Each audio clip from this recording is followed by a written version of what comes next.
City Bible Forum.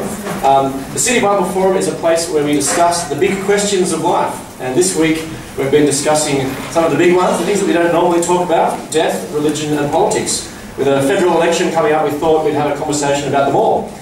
Tonight, well, we're talking about life, death and everything. And we're particularly privileged to have a skeptic, a psychic and a Christian in a bar. Sounds like the beginning of a joke, doesn't it? Anyway, I'll introduce our panellists in a second, and then we'll begin our discussion. But the way the discussion proceeds, in some respects, is up to you. You can participate in the forum either through sending a text message to the number on the number provided in the outline, or at some points we'll even pause and you can ask a question from the floor and someone can contribute. So we hope the discussion will be interesting and enlightening anyway, but you can contribute and participate in the forum and the discussion. We'd love to hear your views and perspectives. Would we love to? we may love to hear your views. We might like it. That's right. As you're a little bit welcome to contribute, but not too welcome. That's right. So Dick, it's all about us. It is. That's right. Yes. Just feign interest. Yeah. Just look interested. That's right. Dick has some books for sale on the bookstall as well. I've got to be nice to them now. Yeah, so you can see if anyway, we're really desperate to hear your contribution. As you can see, we're in for a lively and hopefully enjoyable discussion tonight, as well as hopefully insightful and discussing some of these big questions. I'd like to introduce now our three panellists. The first one here is, on my left, is Greg Riley. Greg is a psychic medium and he is the one. He's the best psychic in Australia. He won the 2011 Channel 7 TV show. It's 2013, it's being displayed. Yeah, I haven't seen you. They haven't run a series. They haven't run a series since then. He's a former. He's the reigning champion. Reigning champion, yeah. They haven't had another series. You're not be the champion forever. In perpetuity. In perpetuity. That's right. You know that. I should know that. So anyway, Greg is based here in Melbourne, and we're very privileged to have Greg Riley with us. Please welcome Greg. Look at him doing token hand. Our next panellist is, well, he may not require so much of an introduction, Dick Gross. Dick has written and broadcast on a godless perspective for over a decade, and he is the author of the popular blog, or less popular blog perhaps now, the Godless Gross, since it was axed from the Age earlier this year, but he's still running the Godless Gross. Dick's also author of a few books. He's got a book here on death by Elegy, and he's an entertaining and interesting person, so please welcome Dick Gross.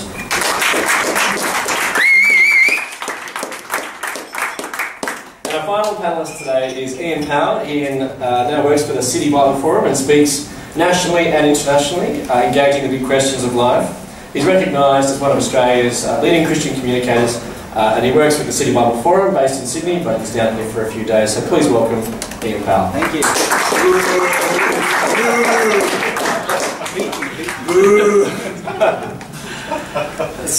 Thank you for that insight. We're here for respectful and reasonable and rigorous discussions, with sound effects as well. Thanks, Dick. Now, this isn't the first time that these three gentlemen have attended a forum, participated in a forum at the City Bible Forum. 18 months ago we ran a lunchtime forum called Angels and Demons. Is there a spiritual dimension? It was an immensely stimulating and popular session that we had. It still remains one of our most popular lunchtime forums. So we thought it would be worthwhile. No, well, actually, get the you're alive. No, it has been a very popular discussion. People are still, actually no, not many people are talking about it anymore. It's almost like being the 2011 #1. Exactly. That's right. Have we lived the past? That's right. I think about it occasionally. Anyway, so welcome again. So you know, he welcomed me and said, you know, the last time you three debated, we had a lot of criticisms about it because you were too soft. Okay, we've got to go hard this time. We've got to go hard. There's got to be blood, tears. But the steak. Okay. So we do have some stakes. So whoever is we can work out who's going to be the first one on the stake. Anyway, so tonight's discussion is we're talking about things that we don't normally talk about, and we're talking about death, and particularly life before death and life after death. Now, Dick, you're an atheist. You've written a book on death. Tell us, why would an atheist write a book on death, and tell what is death? What do you want to share? Okay, look, death is clearly the difficult area for atheists to contemplate. You know, the old aphorisms are, there are no atheists in a foxhole, you know, a dead atheist is on the slab all dressed up and nowhere to go. Death is our major challenge to make ourselves attractive as a belief system to humanity. So yeah, like we do death badly, but we would argue that we do it correctly. But I just thought I'd start off, whilst I've got the microphone. My book looks at a poem about death by Tom Gray, an Anglican, who wrote it 250 years ago. And I just wanted to take to us just a few of the ideas that Thomas Gray says about death. I was just set the scene. So it's his elegy written in a country churchyard. So he's sitting in a country churchyard at the end of the day, and the death of the day is sort of emblematic of the death of humanity. One thing you should know about Tom Gray was that he was one of 12 children, but only he survived. So death was an overwhelming narrative in his family. And it's no surprising that he wrote one of the most beautiful and insightful works on death that there is, because it was a subject his family tragically could not avoid. So this was written 250 years ago. I just wanted to read the first 3 verses just to get you in the mood of the dying day. The curfew tolls the knell of parting day. The lowing herd winds slowly o'er the lea. The ploughman homeward plods his weary way and leaves the world to darkness and to me. Now fades the glimmering landscape on the sight, and all the air a solemn stillness holds, save where the beetle wheels his droning flight, and drowsy tinklings lull the distant folds. So that's where he is. He's in a quiet place, in a contemplative place, and in a place of death. Because unlike our society where we incarcerate the dead in places that are invisible to our community, this is a community where death sits cheek by jowl with life.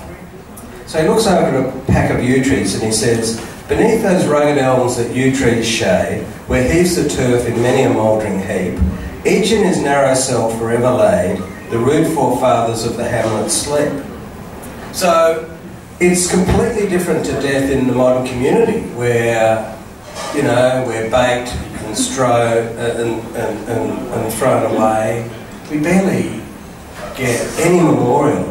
I think we do death in the modern world, be we believer or unbeliever, appallingly, because we don't build those edifices. So a lot of the poems about the sort of edifices that the villagers built for themselves once they've died.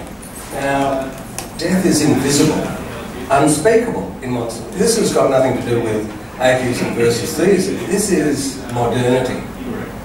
And so it's a really interesting perspective of death for us to look back a quarter of a millennium and think about. And then he talks a lot about destiny and legacy. And I could go on, and I have to. And you probably will. And I have to read just one more verse, and I can't find it, but here we go.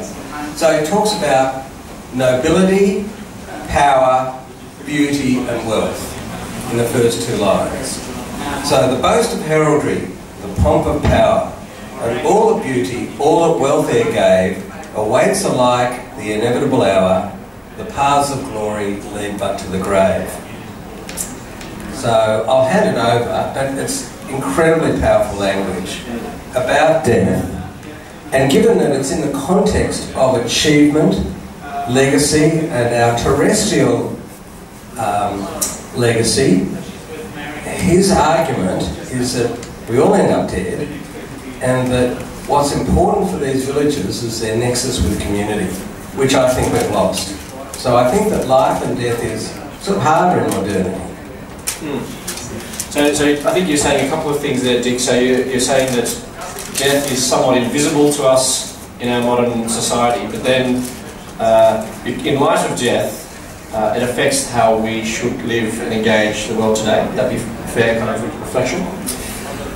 Yeah, look, I think it depends on your experience. Now, my daughter, who's 22, has 6 acquaintances who died. It's amazing. It's awful. So her narrative about death is not typical, but the typical one is that we're all going to live to a great age. We're going to die invisibly in an institution. Half of our friends will have died. Maybe even some of our kids might have died. And the fear of death is, for those great majority of people, abating and invisible. And you know, people are talking, I mean, this guy, Tom Gray, would be amazed that we've got, you know, euthanasia clubs. He'd be amazed. You know, they endured any pain to live. We get a little bit of a pain and think, oh God, we've got to kill ourselves off. We're a blight on society, we're not enjoying life. And he'd be amazed at the length of our lives and the extraordinary richness in a physical term of our lives. So life and death in the 250 years has altered dramatically, and I think the fear of death has changed unless you get a youngie dead. So that can be a really confronting experience, perhaps, to have. Oh, it's my absolute nightmare. It's everyone's nightmare, burying a child. So, but Dick, you still haven't kind of. So we're still intrigued to say your take on death. Then, so it's still the atheistic problem, and it is something that we don't talk about much. But so, how should an atheist, or how does an atheist kind of view it then? There are 2 famous atheists who disagree. So Sigmund Freud said we should be open about it, and Ernst Becker, who wrote the famous book, and interestingly said that faith is a legitimate and good consolation in the face of death, and that's why I don't, you know, bash Christianity for this belief. He says that we should suppress death. We can't talk about it all the time. And a little bit of suppression and a little bit of fantasy dreaming about the afterlife and salvation after death is not a bad thing. You know, you're on earth for a small amount of time. Does it matter that you know, heaven and hell may or may not exist? So in terms of your question, there is debate. There's the Ernst Becker line who says it's okay to lie about death and suppress it. And then there's the, and I sort of agree with that. And then there's the Sigmund Freud one, who's got the harsh, classic atheist death. Once you're dead, you're dead. And, or in Bertrand Rainer's, not Bertrand Russell's, once you're dead, you're dust. Deal with it. Deal with it. Get, you know, stop being suki lala and deal with it. Like, incredibly harsh, unforgiving, gives atheism a bad name. So there's the suppress it or the kind of deal with it. Now, maybe we bring you into the conversation, you know, Greg. So you're, I don't know what you can react to what Dick has just said, but obviously, I mean, you deal with it. You exist in a couple of different worlds. You're in the corporate world, working in an office here in the city where you're doing business and so on, like everybody else. But you're also dealing with the world of outside of that in terms of, you know, engaging spiritual world and so on. Do you want to, well, your reactions to what Dick says, and also in terms of the enigma of death, the reality of it, the suppression or the dealing with it? Yeah. I suppose first of all, I don't think you're going to find you and I actually too far apart in some of the stuff. When I deal with death, you know what happens if we don't fight? If we get in bed together. No, if we don't fight, he's going to be upset. No, I'm happy for it. So we're going to have to manufacture something. Yeah. We're just not going to get as many YouTube hits. When I deal with death every day, I mean, and look, and so far, I've had eight friends suicide from either drug overdose, gassing themselves, drowning, hanging themselves. So, and I see today like depression is like cancer proportion stuff at the moment, and you guys and you see that coming through is that we've got an epidemic on our shores at the moment as far as depression and anxiety goes between people. And I tend to deal with all that stuff every single day, but also the other fact is that this is a surreal world. This is not who we are. And for those who've seen Avatar, the movie Avatar, I confess. That's sort of why I see. Grant me absolution. That's why I sort of see us happening. We're an avatar. This body is an avatar. We project into this body. Our spirit, our soul projects into it, and we play out a scene. We play out a play. And then when the life's over, we go back to our home. So death for me is actually an uplifting and quite joyous experience. Almost reuniting yourself with who you are. Back to, and my background is like, I'm a Roman Catholic, so I was brought up through that kind of stuff, so I still believe in God, I still believe in Jesus, so it's a bit strange for a psychic to believe in that, but I'm not your normal psychic, as you can see. We'll find that out a bit later. But I think it's very dangerous to play that dust as dust, and some people get a good life, some people get a bad life, because I believe everyone's got a chance to experience life in the best way they can, and if you're given the bum steer as far as life goes, well then what's the point? You might as well knock yourself off now. Yeah. Look, it's just the... It's bad to say. It's just the atheist worldview is really evidence-driven. Yep. So this is where you and I will part. So, yep. you know, atheists are all evidence-driven, and like, in one sense, you know, Christians are, because they say they've got a book which is evidence. Mm-hmm. So we... I'll ask you a question. Can you measure love? You can. How? By doing... When has science proved love?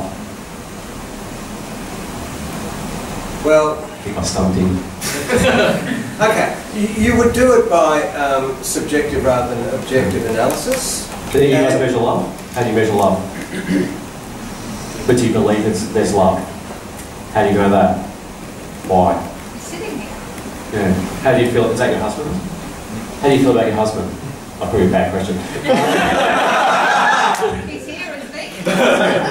No, but that's evidence. It's not quantifiable.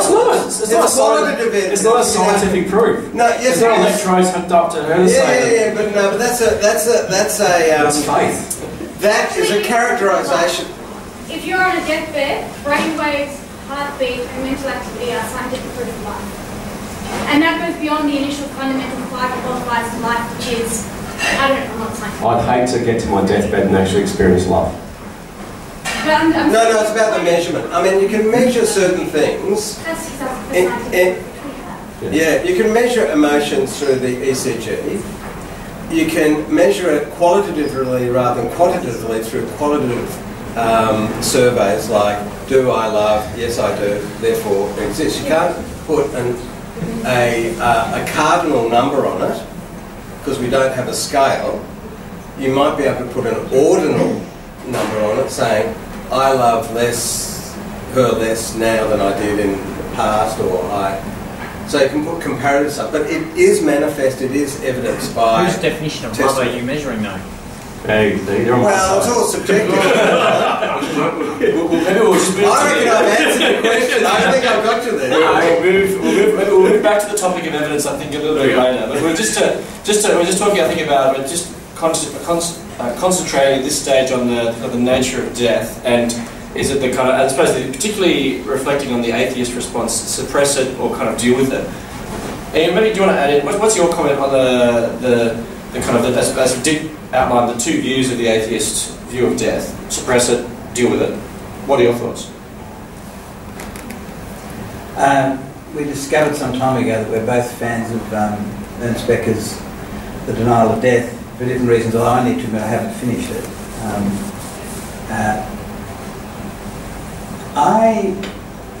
Dick made the comment that we're not perhaps as frightened of death as we used to be. I'm not.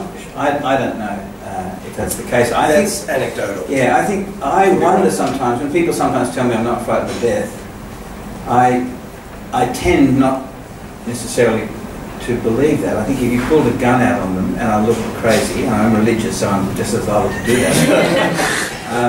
So I think people would get frightened. I think often people haven't thought much about death, but I think in the end, when people speak of the power of the gun, what they're talking about is the power of the fear of death. So I do think at the heart of human beings is quite a healthy fear of death. That's what keeps us alive often, and that's not a bad thing. But I think it's a shame for humans to live unwilling to think about the one certainty. You know, like young people assume that they may travel, assume they may have sex, we assume we may one day be happy, etc. The one thing we know about ourselves is the destination. And I think it seems a shame to have constructed a way of life where you never think about the one certainty. And I think our society has conspired together, and this is, Ernst Becker talks about this, our society has conspired together to hide ourselves from the terrible reality. So you go to a lot of funerals and you would think it was a wedding in terms of flowers. Now I get we send flowers as a statement of love to the people who've lost someone, but I wonder sometimes with the beauty of the coffin and the beauty of the flowers on the coffin, that what we're trying to do is hide ourselves from the fact that something almost without exception horribly awful has happened here. Unless the person's a complete nightmare, like Pol Pot, in which case we all dance, right? Death always means the ripping apart of relationships. So when my father died 12 years ago, it was a good death. You know, I mean, he actually died exactly the way he wanted it. He had a good last day, etc. But it's still sad. It's still sad for Mum. There are times when I wish she was here. I wasn't overly close, but I think any death tears apart relationships, and I think that's awful. And even in wedding services, in the classic Christian wedding service, you made the promise until we're parted by death. Now that's still available, but you have a choice, which is as long as life lasts, which is saying exactly the same thing, but just remove the word death. And I think we actually do ourselves a real disservice not at some stage really looking this bastard in the eye and saying, what is it? Where does it come from? And then the question is obviously about what's on the other side, which at so many modern funerals is the question that almost everyone's asking, but no one's allowed to speak. So we turn life in England, which apparently the most frequent song played at funerals now is "Always Look on the Bright Side of Life," which is a fun song and it's got a place. But there's something sad about that you can't. You go to funerals, I go to them, and no one talks about the fact this is a horror in many ways. We simply say, let's celebrate the life, which is part of the story. So I think... But I think we've been a bit de-skilled in death, because death is far less frequent. So we're de-skilled, particularly in the ritual of death, particularly if you're not involved in a religious community. So, you know, I go to lots of funerals and people don't know what to do, because we're hopeless at community singing, so we don't do that. So we play records, you know, so I'll play the Stones or the Beatles, because that's the demographic. And then I'll play some classical music as we enter, because even though they never play classical music in their life. And then we'll have the photo montage beamed at us through the TV screens, and it's incredibly sterile. You know, it could be at work looking at a PowerPoint. That's right.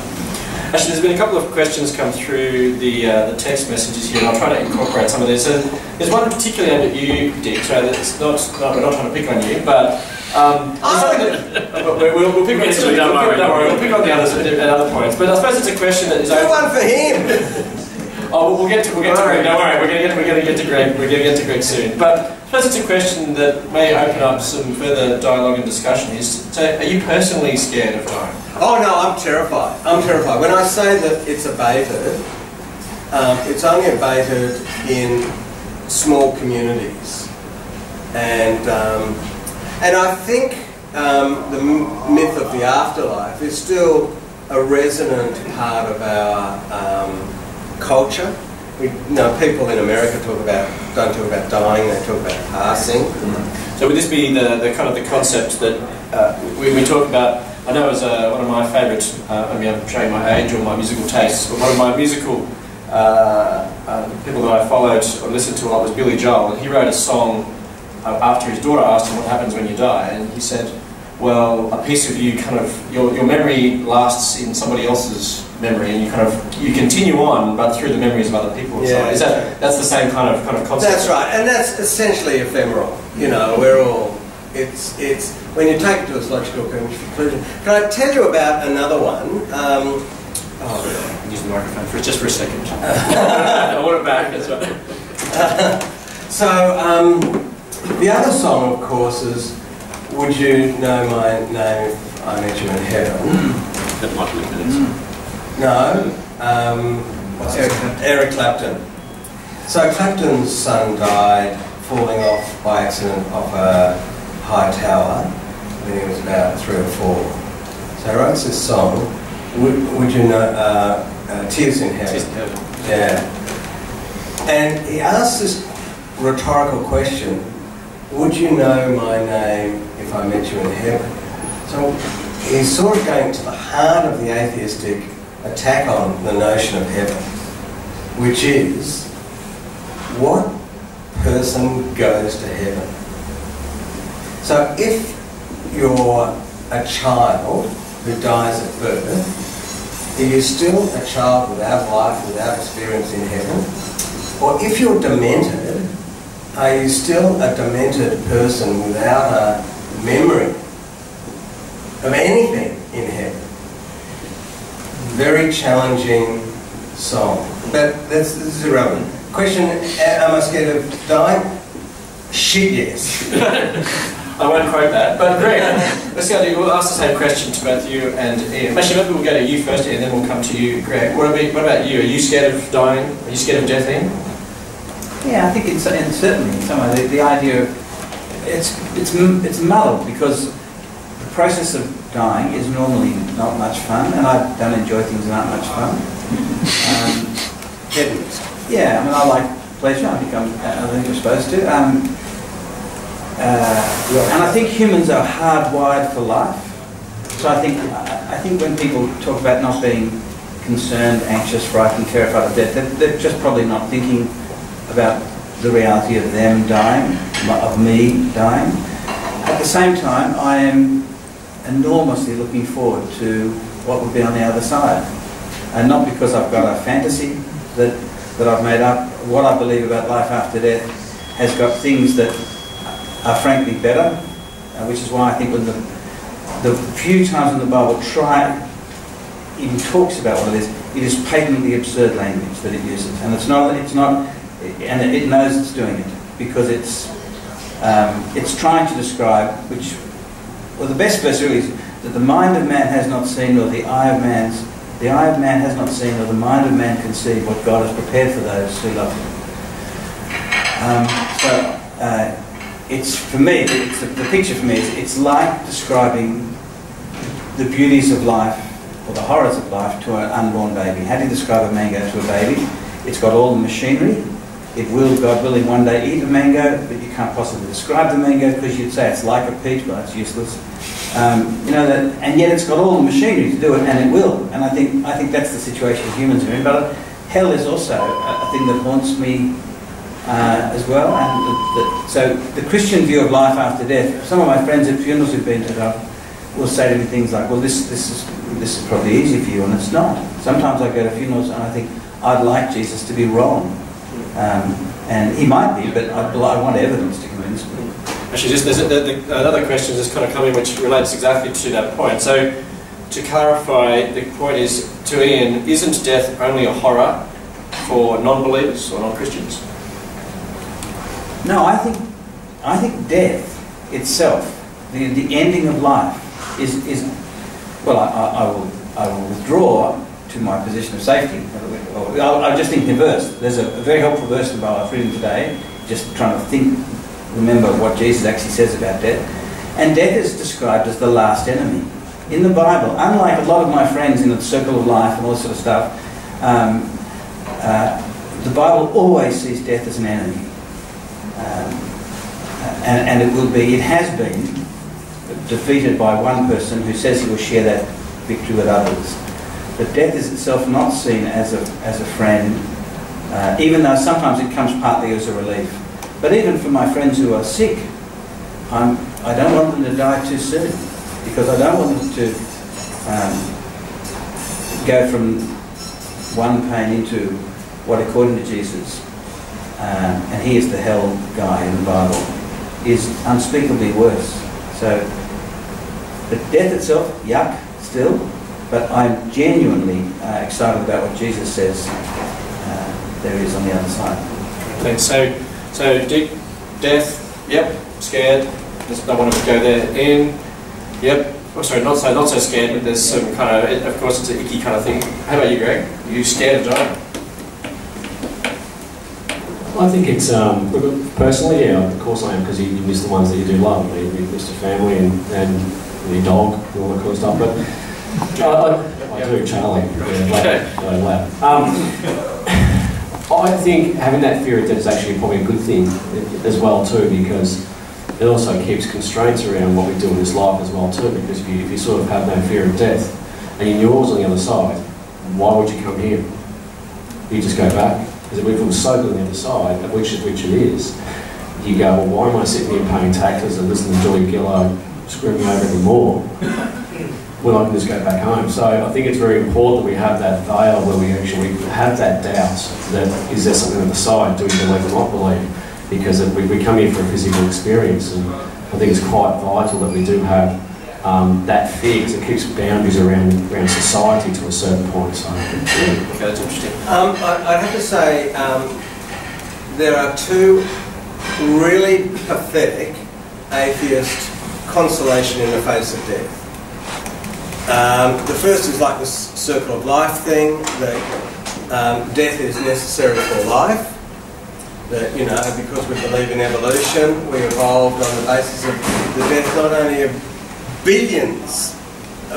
literally billions of plants and animals, but billions of species have died in order to create humanity, and we have to shuffle off to be part of that process.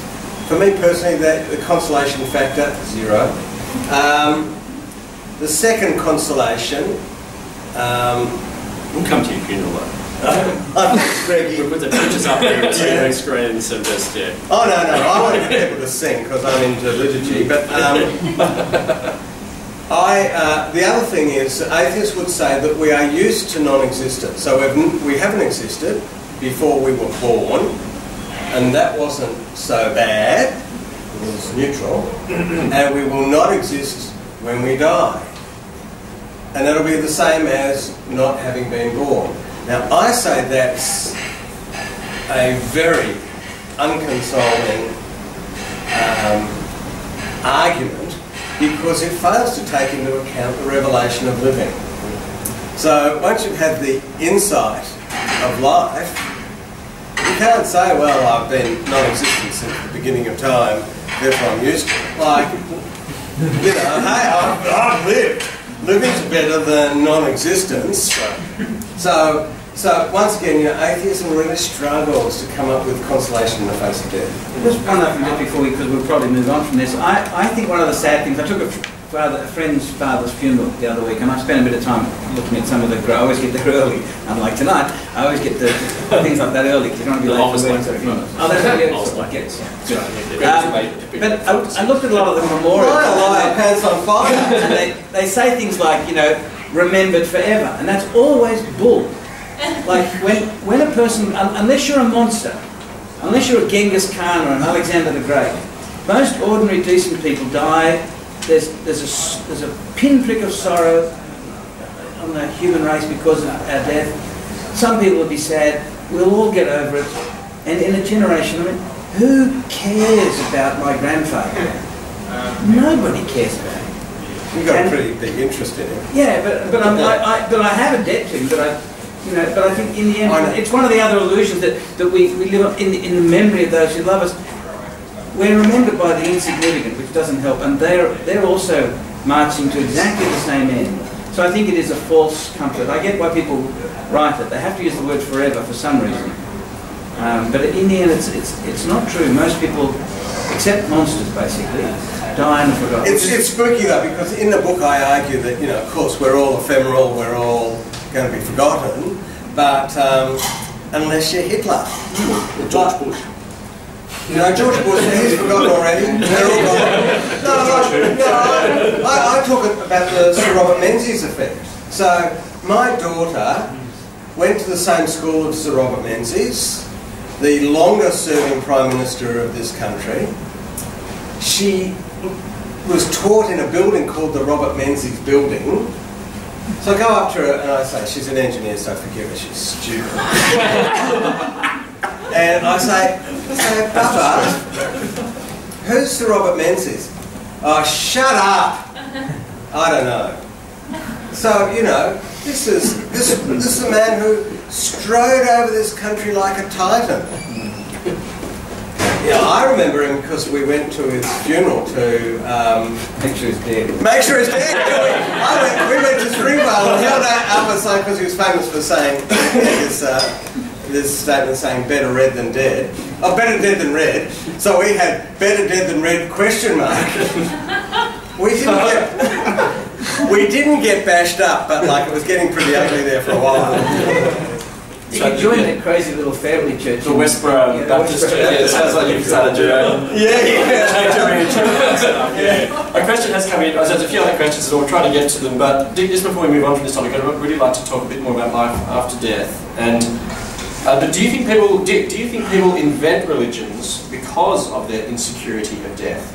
Look, the relationship between death and the popularity of faith is inextricably bound. You don't know whether it's what the causal relationship, whether religion was invented to recruit people scared of death, which is all of us, or people invented religions which massage their psychological erogenous zones to make them less scared of death.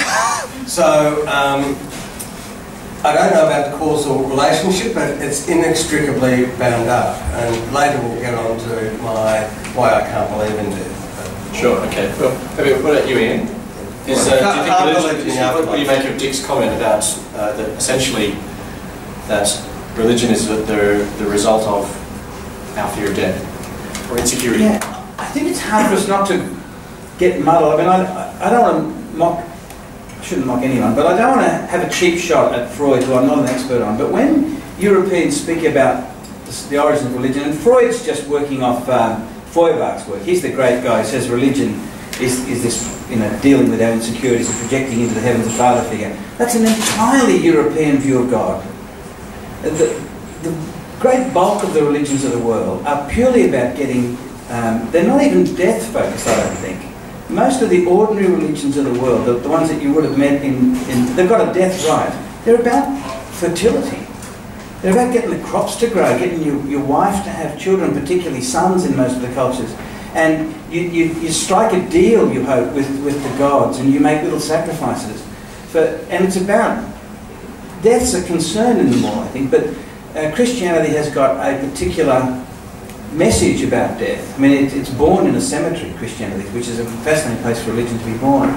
But so I do think that we can generalise about religion worldwide when we're really talking about a particular few big ones. Judaism was very weak on the afterlife and didn't have an inviting afterlife at all.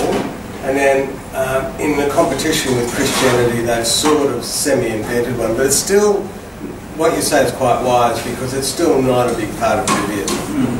And for me, the life after death, I think humans will ask the question at some stage. At some stage or other, even in a busy culture where you can be kept entertained almost all the time, we nevertheless will at some stage ask ultimate questions about Or why not now? So, life after death. Well, maybe we'll turn to you, Greg. So you're a psychic medium. Now, I think from our conversations we recognise that there's a great variety of types of psychics, and you can share a little bit about what you make of other psychics and so on. Now, The Sixth Sense is a fantastic movie. I'm not sure if anyone's seen it. Anyone seen The Sixth Sense movie? Yeah. It's about a boy who communicates with spirits who don't know they're dead. Is this your experience? You know, it's got the famous line, "I see dead people." Yep. Is this your experience of being a psychic medium, and is this something that you should expect? It doesn't actually happen like it does in movies like Hollywood's. Damn, medium and medium is the same thing. Probably back on the question before about the death thing. I think some people warp religion or faith based on their own personal perception, as they will use death as a control mechanism in some facets of life. And then you've seen what's happened in London recently with that soldier being murdered and that. I think the fundamental belief system within a culture are probably pure, but people warp it for their own purposes in some way. Saying that though, the psychic world or the mediumship world, it's not like you see dead people all the time. Right. But we have a very strong faith and belief that we all pass on to a place. Where it differs is that not a lot of psychics believe that hell actually exists. So they believe that everyone goes in the afterlife and there's different levels. So what they might call the astral plane, where those lost souls are, that may be a form of hell based on that experience. So Hitler or Pol Pot, that might be stuck in limbo based on that stuff where they are. The majority of psychics believe that we all pass into the afterlife and we can connect with that aspect of the soul. So that's where we differ on some things here. Sure, well, maybe we can just explore that a bit more. So, is there a sort of a standard, so in the psychic world, sorry, that sounds like a strange kind of thing to say, but in the psychic circles in which you gravitate or you would speak, is there a sort of a set or a standard kind of understanding of the afterlife? You kind of mentioned the astral plane or whatever, but is that agreed, or how do people kind of perceive this kind of spiritual dimension? Most psychics actually go down the Buddhist line with the 7 different levels. So you have your astral plane, then there's dimensions above that, so there's 7 dimensions in the afterlife. That's one aspect of it. It depends on who you speak to, and I can talk about now that I believe in the industry, but yeah, you can share your thoughts. I think 80% of psychics. We'll try to beef up our YouTube hits. That's right. Yeah, try to get I'm something looking at the controversial. 80% of psychics are frauds. How many? 80%. 20% of those, 10% of those are actually delusional, maybe 10% are actually on the mark. If you want to go to the MBS this weekend, it's down there. And as I said this to you downstairs, there's people going to that place and they're putting their life in the hands of somebody who's going to flip a card. How stupid is that? But they do, and people do. And then people proclaim to see their dead grandmother and say, "Oh, your grandmother's here, she loves you, used to bake and drink tea and bake cookies." And they take that and they cry. And it's quite disheartening from my perspective to see people out there propagating crap like that. So do you not believe that there's anything in the card thing? No. On what basis would you say that's nonsense? I'm not defending, I'm just curious on what basis why would you say that's crap? But because people go and do like a 10-week course, they learn what the meaning of the cards were. They say they're speaking to their guides, but all they're saying is the 3 of Swords mean you're going to have a relationship break up. I can teach anyone in this room tonight to read tarot cards. You don't have to be psychic. And that is the truth. And there's people out there doing that. That's why I say the cards themselves are 2,000 odd years old. They come from, I think, Judaism and all that originally. But there's a lot of people out there just screwing up people's lives. So yeah, but I mean, I think that's incredibly refreshing to say that, because like I told you we were in bed together. You and I.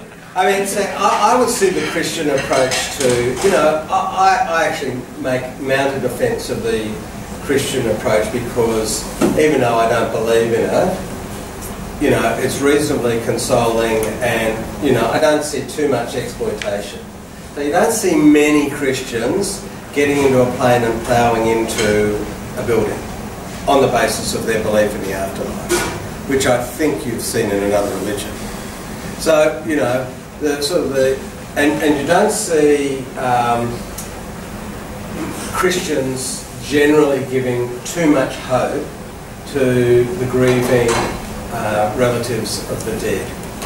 So they're the two major crimes that could come out of a too enthusiastic belief in the afterlife. First of all, you sacrifice your life and other people's life on a frivolous, trivial basis. Or secondly, you can be exploited. And they're the big problems with the belief in the afterlife. That's my issue too, the exploitation. Yeah. And I say basically, most mainstream people of faith in Australia don't commit those two crimes. Okay. Cyclists do that. Well, there has been Some cyclists do, some Christians do, some. But like, I mean, you know... I suppose most belief systems have an opportunity for some degree of exploitation and fraud. That's I suppose right. the question is to whether that is sustainable, that is a part of the base understanding of that particular belief system or not. Most of the funerals I go to would be Uniting Church, and they talk about, you know, their faith, their belief, not the cast iron promise or reality of the afterlife. So it's their faith in the afterlife. So they're upfront. They say, quite transparent, we've got a faith. You know, you can't actually, you can choose to believe or not believe, but you can't actually say that that's a dishonest statement. Or even dishonourable. It's not even a dishonourable statement. Well, actually, there's been a couple of other questions for you now, Greg. Someone's asked with respect, and I said, oh, what is this going to say? Oh yeah, that's always mean. You know you're buggered when you get it with respect. So I appreciate the respectfulness, but how do we know whether you are a fraud or not? You don't. And that's the thing, is that you don't actually know. And that's the thing with anything, or something about the love stuff, is that it's a faith thing. And when I do one of my consultations, and I have someone sit in front of me, and I might see you, and I just say, I've got this child here, his name's Jack, and you've just lost a child named Jack. Well, what's the randomness of that? And so that's where I suppose my belief comes in. But I don't do a lot of one-on-one stuff. Mine's more about my own personal journey and how my belief in the afterlife switched from the Roman Catholic side to more of a spiritual side.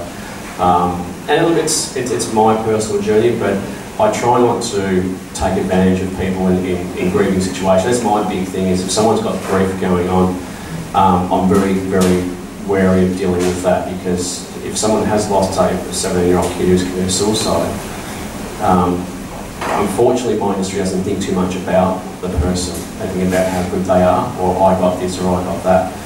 They forget about that person's just lost a 17-year-old daughter. And that's why we're talking before, is that my journey over the last 18 months is I've gone down to more of a counselling therapist side of things. So it's very strange for me now that being a therapist side, where I can deal with somebody through grief and stuff like that. So back to the question, no, you don't know. You really don't. And my point is that I can do what I like and say what I want. If you don't believe me, I'm not going to change that. And that's okay, because I can't change a Muslim from being Muslim to Christian, or a Jew from being Jewish to Christian, or an atheist back to Christianity. Your belief's your belief, your belief's your belief, and as long as we're actually good people and do the best, that's what I believe in. As long as you're actually trying to do the best for yourself and your family and society, then who are you actually harming? So yeah, there's a bit of a debate about, of course, moral. Yeah. Well, we can probably touch on that again in the future, but thanks for sharing that, Greg. But so just intriguing then, so just a bit of clarification. So is it possible to communicate with the dead? I believe it is. Yeah, in the right circumstances. Have you experienced that at some point, or? I'm sure that a lot of people here may have actually just one night felt a presence around, or felt maybe the grandfather, or had a dream about somebody who's passed over. That's a form of communication as well too. So there are ways that can do it. I mean, I used to feel like when I was 5 or 6 years old, I used to see my dad's dad sitting outside my bedroom. It was sort of surreal at that time, about 5 or 6 years old, but the child itself, the child has no barrier. We see what we see. It's when we get older we start putting the blocks in. But so it's you can with the right intention. Right. Okay. And so, what sort of things do the dead people want to communicate? How do they? I'm just intrigued to hear more about. I think you mentioned before the question we often ask of a dead relative: are they okay? How are they doing? What's life like on the other side? What are some of the things that they may be trying to communicate or trying to say? That's what I did. Yeah. That they're okay. One, they're alive. We love you. We miss you. We watch you. We'll meet you again. Keep your chin up, and everything's going to be okay. And we're safe. And if I've lost somebody, then the questions I want to answer: where are they? Are they okay? But also, once you make that connection with somebody who's passed over, then your fear of death may go, well, actually I know there's an afterlife, so I know that I'm going to, if I'm a good person, I'm going to go into a good space.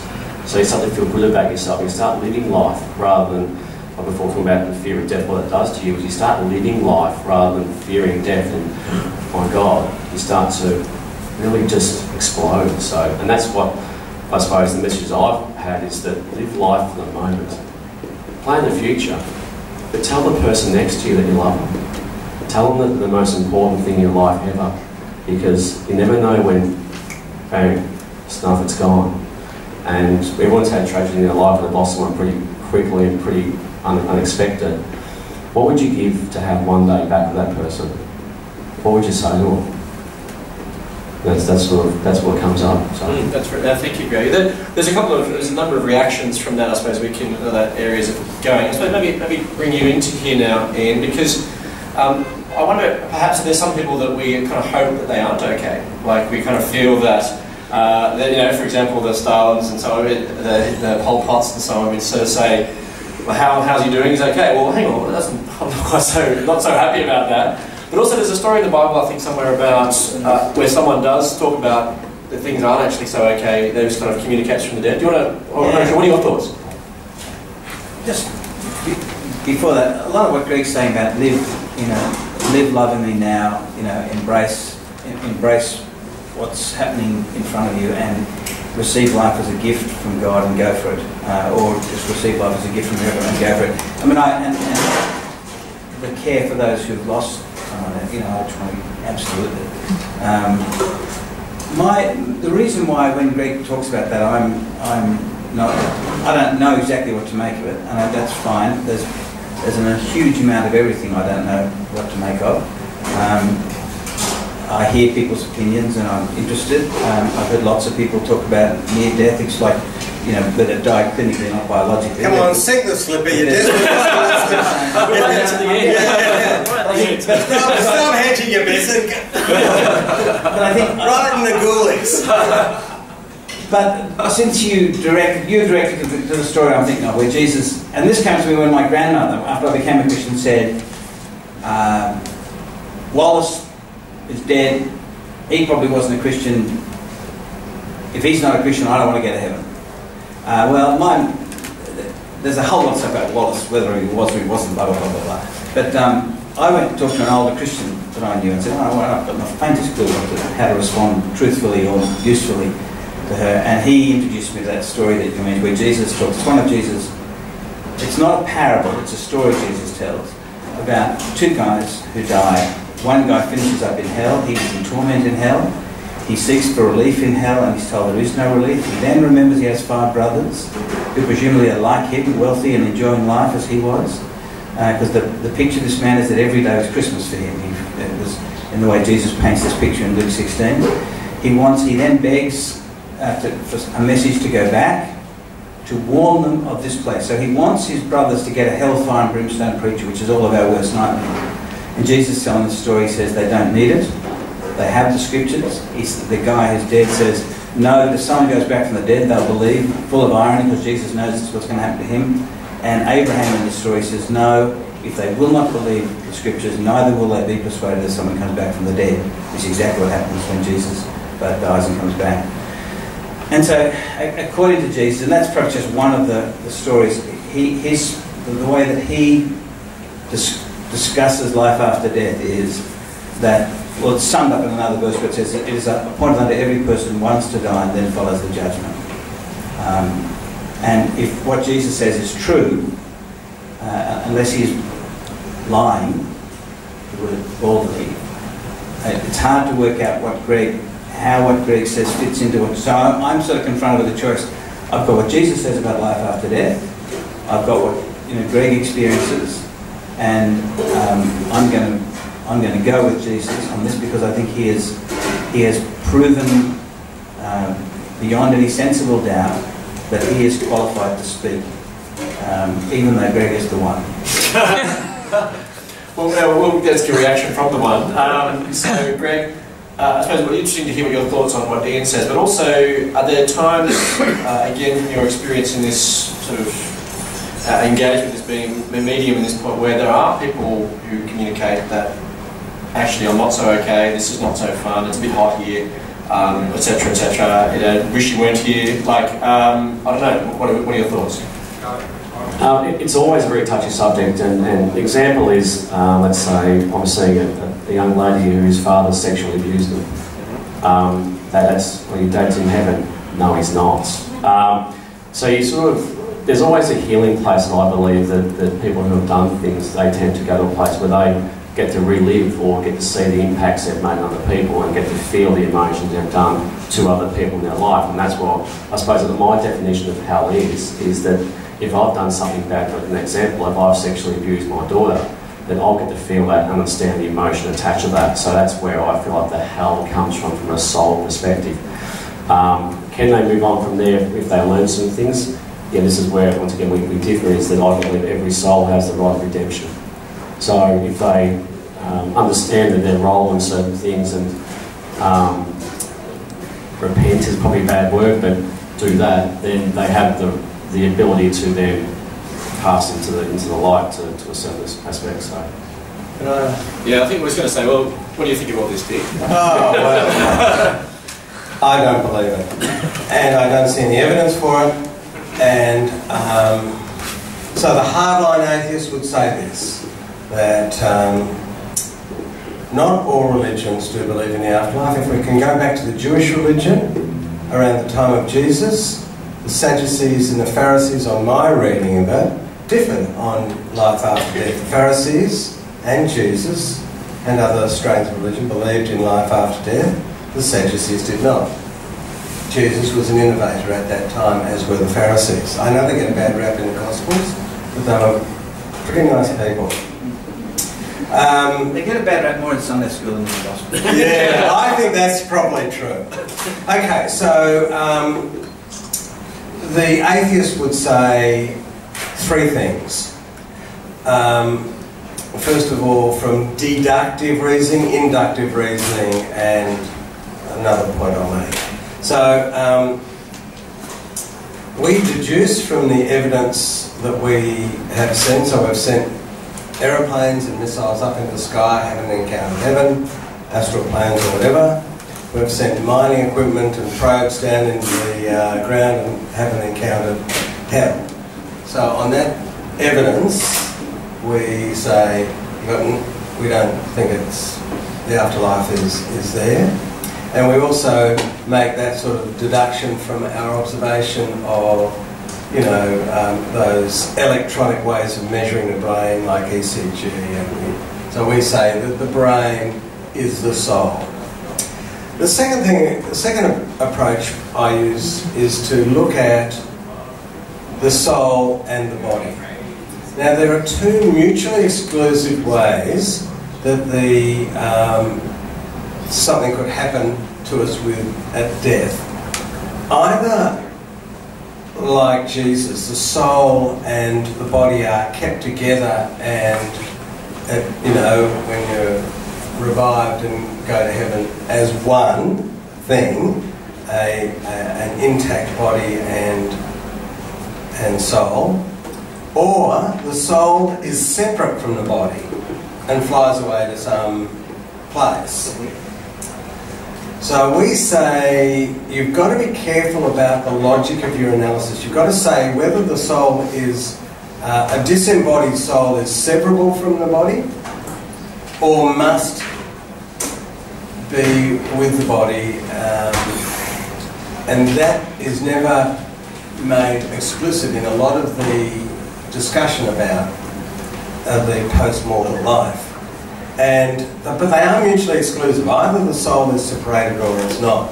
And we say if the soul is separated as a disembodied existence, then with our eyes it can't see, without a mouth and ears it can't hear and speak, without a brain it can't process data, so it's without all of those sensory and cognitive aspects, the disembodied soul is boring, lonely, isolated, awful. And if you believe in the body magically being reconstituted and going up with the soul, then we can't believe that on the physical evidence. So the two analyses of soul and body don't cut the mustard with the atheists. I'll just say the third one. And the third one is, if you survey the afterlives that people have found in their religions, you see that they often incorporate the needs of the society from which they're invented. So, you know, there's heaps in the Jewish afterlife. There were lots of water, and it was paradise was full of water because, you know, they lived in Israel. It was, you know, drought prone, and, you know, biggest crop was rocks, and in a sexually repressive society like some forms of Islam, you know, you go to heaven and you get lots of virgins, which is what you don't get, you know, on the ground. Yeah, only a virgin once. Yeah. So anyway, they're some of the perspectives about the atheist critique of the afterlife. Just really quickly, because there's a whole lot of important and interesting issues there. I think the joke about going down, etc., what you disproved there is the Greek underworld, and there's an enormous amount of blurring about what, and I think accidental, unintended ignorance. When people think they're having a go at Christianity, they're often having a go at various Greek things. That's true. The underworld is down there. The Bible never, that I'm aware of, suggests that hell is down there and heaven is up there.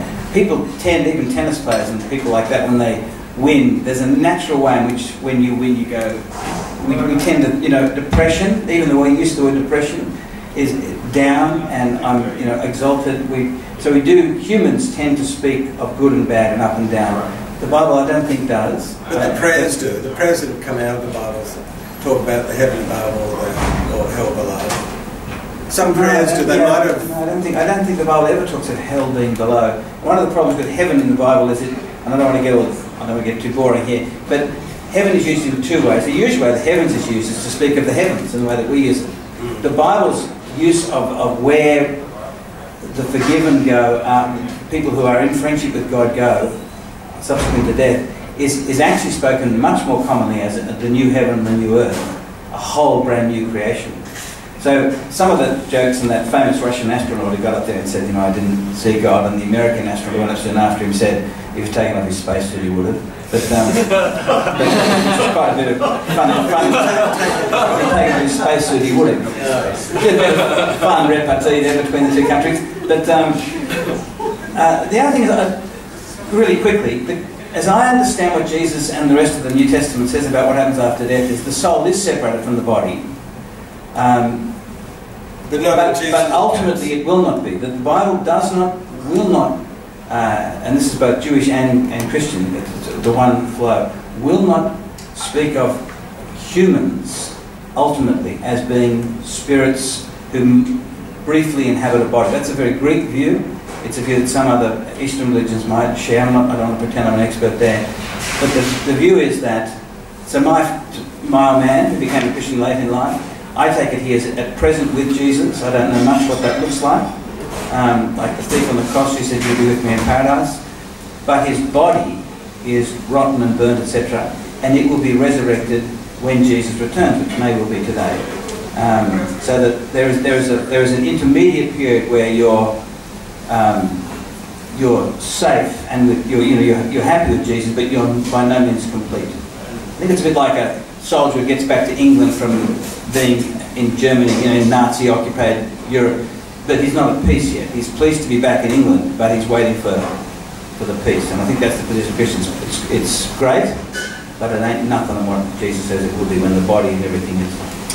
So maybe just to continue on this kind of topic about the nature of this afterlife, is it physical, embodied, disembodied, whatever, as kind of Dick has raised this possibility. Maybe not necessarily the possibility, but in terms of your critique. Yeah. But this question has come through for you, Greg. Why? It says, why under Greg's notion of the afterlife is the physical abandoned, which contrasts with the Christian notion of a physical afterlife resurrection, which seems to be what Ian's been talking about. Do you, in your experience, etc., of the afterlife, is the physical abandoned? Is there a sense of physicality, or is it just simply a spiritual kind of feeling, etc.? Really, really good question. Yes. I believe, like some for example, from the Avatar, we embody this body, this life. I also believe in reincarnation, so I believe we come back time and time again. We have different bodies, different vessels, based on our soul's evolution.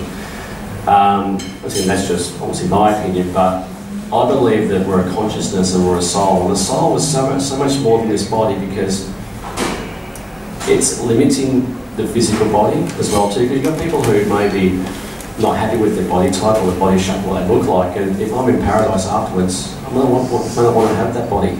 I might have a different body, I might have a six-pack and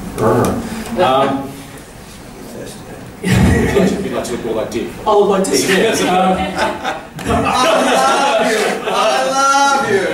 And I want to have your love child.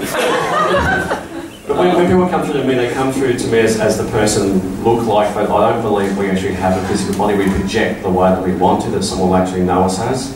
But I think that when we leave here, the body is actually left, and we never really refer back to it. So, because I think, my belief is we're energy, we're consciousness, we're a being that's of this vibration, and that has no need to have a physical body. But the interesting thing is we've got the two models. We've got the resurrection model, and we've got the disembodied. Yeah, the final we were having is a resurrected body in the new heaven. And you're Yes. You're nothing. I'm nothing. Yeah, I'm nothing. But at least this is the first time in a conversation that I've been able to get people to admit that there are two models. Oh, very different. And they're very different. They're often conflated. The Hellenistic model is conflated with the Christian model. And the Hellenistic model is quite similar to some parts of the Eastern model. Yeah. Which is the reincarnation. Yeah, and he's Mr. Helen. Not the hell part of you. Yeah, he takes the hell out of Hellenism. Okay, well, maybe we could just return back. There's been a number of questions, and I'm not quite sure we're going to get to them all, I'm afraid, but there are a couple of other questions. You're soon, aren't you? Just we'll get to Alf maybe in a second. Let's return maybe briefly back to the concept of evidence, and this is your area particularly of criticism, I suppose, Dick. So someone's asked, Dick, if you are told by someone you truly trust that after you die and go to heaven you will see him and there will be no sickness, no sorrow, no poverty, nor violence, nothing negative, would you want to go there? Would you be less afraid of death? The answer to that is yes and yes. I mean, there's nothing more to say. Okay, yes. Yes, obviously I'd be less afraid, and who wouldn't want to go there? It's a beguiling prospect. Okay, so I suppose the question... It's a beautiful prospect. That begs the other question. So the reason that you don't accept, say for example, the Christian or other conceptions of afterlife and so on is you just don't accept the evidence, or that you don't believe it's true. That's right. It's as simple as that. Okay, well Ian, here's your chance to convince Dick of that there is an afterlife. He has this beautiful... Tabula rasa. Gather the faggots. Oh God, I need a bit of a tan. I've got a vitamin D deficiency. Get that fire moving. That comment requires context. Look, everyone has a story which they, which is interesting and important, and many of you know that I was an atheist. It was as a young man. I wasn't all that thoughtful as a sort of my particular experience as a young man. I became Christian. I became a theist first, and then Christian. And for me, it was, as best as I understand it, and still is, because the evidence regarding the person of Jesus was when I finally looked at it, instead of just laughing at it and mocking it and echoing sort of critiques I'd been brought up on, was inescapable. That there was no way he was just a good man. There was no way he was just a prophet. He dies, and then in what is a self-evidently stupid idea, he rose from the dead. And I think people don't seem to, I think people think that Christians think, or the religious people think, that's what happens to your guy. Whereas resurrection is an obvious foolishness, and it didn't help the early Christians. You can read the early sources when they would go to a place like Athens, and when they were talking about God, etc., they were happy to go. As soon as they talked about resurrection, they laughed and mocked. Because they Jews accepted the disembodied stuff. Well, and they just didn't want the Greeks. They didn't want resurrection. They didn't want body. They wanted spirit. Is what they wanted. And so when Moses dies, the Jews don't feel any need to pretend he rose from the dead. When Muhammad died, no need to pretend he rose. When Zoroaster dies, when the Buddha dies, no need to pretend. It's this weird Jesus thing. And the reason why the early Christians, all Jews, all didn't believe in resurrection until the end of time, possibly, came to this absurd belief was because the evidence is good. I actually brought it all the way to Melbourne and forgot to bring it tonight. I don't want to be misheard on this, but I brought with me this book by Pinchas Lapid, who I've mentioned in other discussions, but he's dead now. He's an Orthodox Jewish professor of history. And when he finally takes his historical skills, and he's no friend of Christianity, read the earlier analysis he did on how various parts of the Christian church didn't help the Jews when they were being slaughtered, etc. When he comes to the question to use his historical skills to look at the evidence, he comes to the conclusion that the resurrection of Jesus is a fact of history. Now, he doesn't become Christian, which is the really interesting part of the book, I think, because what convinced him is what's convinced many other skeptics when they look at the evidence. But it's, I would say to... I'll grab that book. Yeah, I'll give you a copy. But, and you give me a copy of your next book, which is going to be How I Stopped Being an Introvert or something like that. But, for me, it's looking at... So cheeky. It's looking at the question of Jesus and reading... While I was late, I was chatting with my Islamic taxi driver. Read the Injil. Read the Gospels for yourself. Everyone assumes they know it, but they don't. And very, very few people in Sydney, where I come from, have ever read one. But it doesn't stop them from making all sorts of comments about them. So I think it's to read the Gospels just with an open and critical mind to make up what you make of this guy. He's either exceptionally valuable as the light of the world, or he is a disgraceful liar who his contemporaries were right to see was dangerous and worthy of death. I'll be keen to get your reaction, Dick, but what's your thoughts, Greg, on what Ian said, and particularly his attempts to try to win Dick to a paradise or a life of afterlife of joy, etc.? Yeah, that last comment there was profound, because if Jesus wasn't the real deal, it's the greatest lie ever told, and that's doesn't fit. I suppose that's fair. Yeah, but look, I don't know. Do you have sympathy for Dick that he has that viewpoint? Yes, you do, because look, there's I don't know. There's so much more happiness that comes from believing in something, or a faith, or having a higher power there. So all I can say is I'll see you on the other side. In hell, probably. Astral plane. Astral plane. As a disembodied spirit. Right? There are a number of other questions here. I suppose we could just try to get through a few of these so that we can contribute to your... We'll get to you in a second. Clearly not. We'll get to you in a second. There's a few people here. So to Greg, where do you get the power to communicate with the dead? I mean, although you still in my mind, it still seems a little ambiguous as to what extent you actually do communicate with the dead. But where do you get this power from to communicate with the dead? I believe we're all spiritual beings, and if you're a spiritual being, you can access that spiritual body. And that's just, it's an intention thing, so it's belief, say relaxation, So it's something we can all do ourselves, potentially. Yeah, because inside this body here is the spiritual soul, where you came from. So we're all made in the likeness of God, we're all part of that essence. So, and the issue I have with being a Catholic was, the Catholic religion teaches you that you're separate from God, that you're a sinner, that you're not worthy. From the day you're born, you have to repent. I do not necessarily believe that. That's where I lost the plot with that kind of stuff. But I believe that we're a very special person. There's a very special person inside of each and every one of us that deserves to have that connection to that greater being. And we don't need a priest to have that connection. We can have that at home, watching Richmond in the grand final if you want. That never happened though. Is that in the afterlife? That's in the afterlife.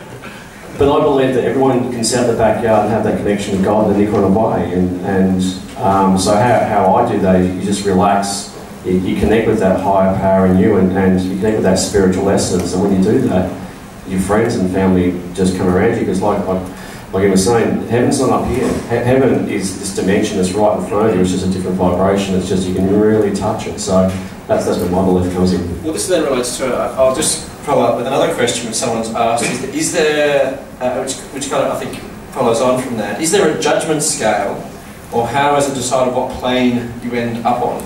So there's another question, what do psychics believe about how you spend your life affecting the afterlife, and so on as well? So, comments and thoughts on that? Different levels. It's sort of, it is the same thing, is that you, what a lot of psychics believe is before we're born, we're on a mission. We choose certain things to achieve. So based on what you need to achieve, you pass on, you sort of assess that. If you've done bad things in your life, or you've come off track in some areas of your life, then you'll be met by someone on the other side, whether it's Jesus or whatever. You're met by somebody who then assesses what your plan was and what you've done. And we said before about the example I gave about the father and daughter, is that they will relive that, and that's where the judgment comes from. Is you'll feel the pain, you'll feel the anger, you feel what you've done. So someone like your Hitlers and that will feel every single pain that every single person here. How will they feel it? They don't have a corporeal existence to feel it. They don't have nerves. They can't see it. They can't talk about it.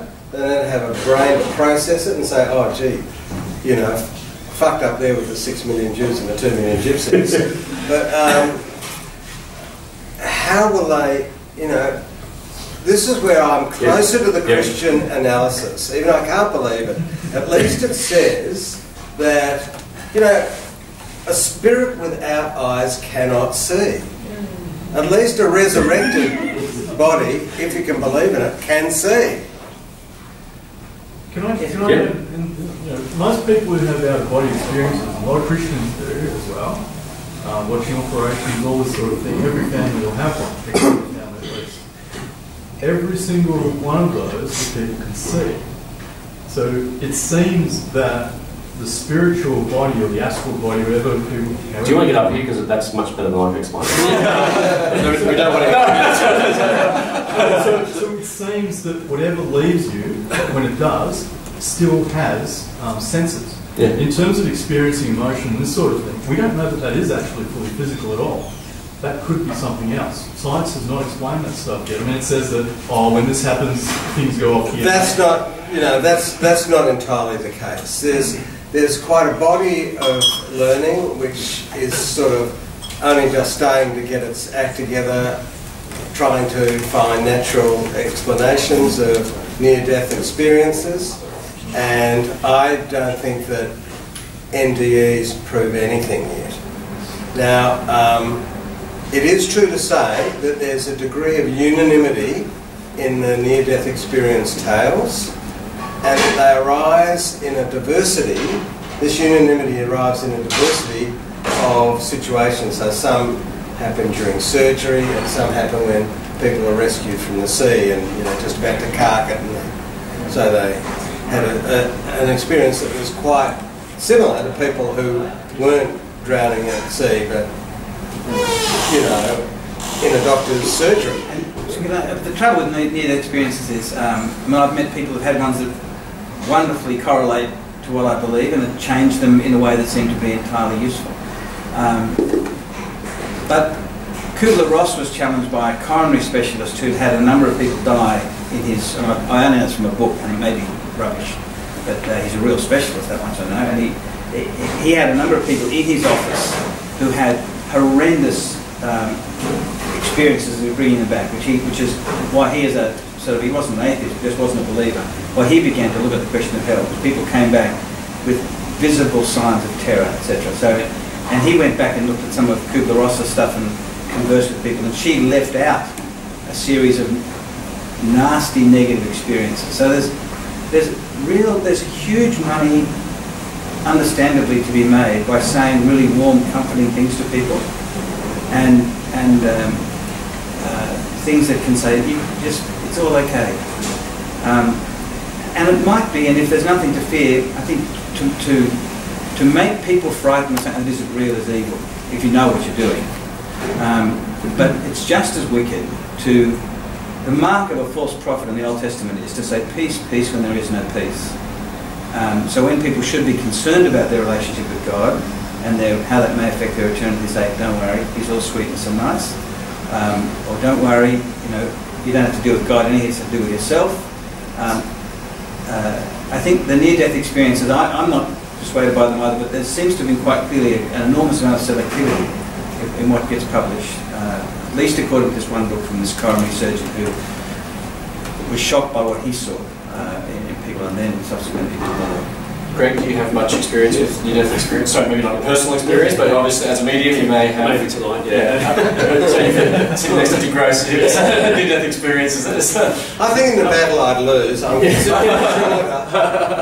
More colourful. Yeah. I also believe that sometimes near-death experiences are based on what people want to believe, so carry practice or nothing. That's what we believed in. Some people see family, some see pets, some see a tunnel. I believe those first moments after someone passes, a lot of times it's society based, but as Ian said, there is a lot of documentation based on a certain stuff, and I believe that people who do have and have had near-death experiences come back in a totally different light. It changes them, whether it's good or bad, into a totally different person, and they will change their life because of it. So, if you clients, do you see other people who have near-death experiences? Yeah, and quite often you get questions like, "Is this normal?" And like Joanna was saying before about people in the operating room. Maybe the new one. The new one, yeah, the 2013 version of that. So the one. People actually see operations come down, and you'll see that. Like in car accidents, and they'll be at the scene outside their body, and there are documented things where people will actually say, well, I saw you sitting beside my bedside table and you were holding my hand, but I was trying to talk to you, and so there are stories like that, and they're not, some of them are based on what your belief system is, whether some of them are actually real or made up, who knows. So, but I've had experience with some that I think are actually on the rigid edge. Sure. I'm not thinking about any real near-death experience. So I sometimes hear about people who've got cancer and thankfully have got well, and they go out, even if they don't get well, they go out with a renewed determination to live, and they may come up with a bucket list as the movie has, etc. And I think one of the healthy things as a Christian, where I'm encouraged. I mean, there's one of the strange verses in the Old Testament where it says, "It is better to go to the house of mourning than the house of feasting, for death is the destiny of every person, and the living should take it to heart." And so the guy who writes that, King Solomon, he's not urging me to be morbid, but he's saying, if you want to gain wisdom, don't be forever at parties. That's part of an escapist philosophy often. But actually go to the house of mourning and consider the questions of death. And that actually drives you out to live life with sweetness often and passion. So there's one of the lesser known gods in the Greek sort of thing on, what's his name, Tantheus? Someone like that. But he is cursed with immortality. And he begs to become more Thanos. No, it's not Thanos. It's some other guy. But he's a lesser known character. I've only heard of him the last few weeks. And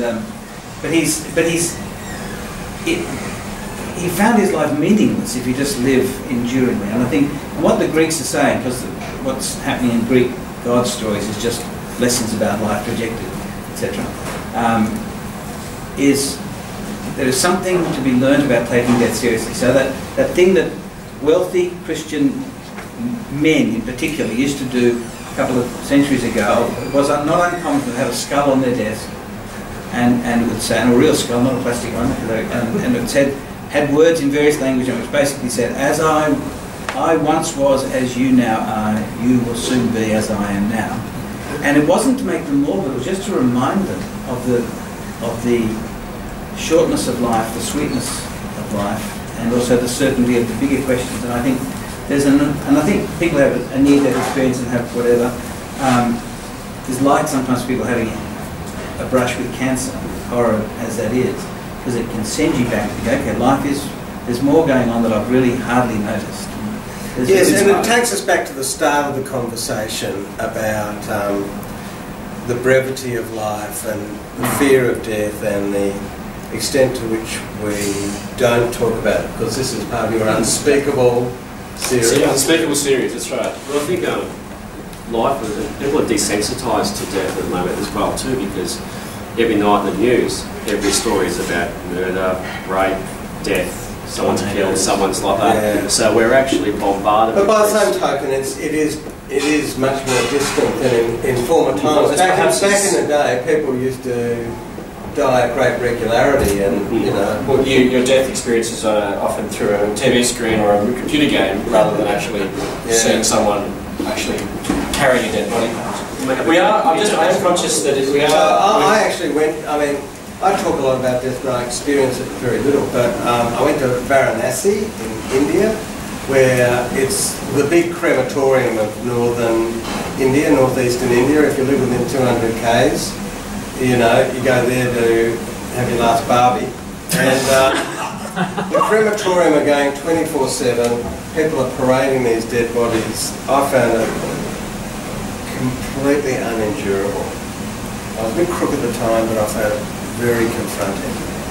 And we have very little experience of death, you know, even animal death, you know, we delegate death. We delegate butchering to specialist abattoirs. So, you know, the human brush with death is very different now than it's ever been. That's right. And I think part of that is that's the enduring fear that we have. We just don't. We often what you do with something you fear is you deny it. You suppress it. And Mr. Becker. Yeah, and I think is that a bad thing? Suppression of something is almost always bad for you.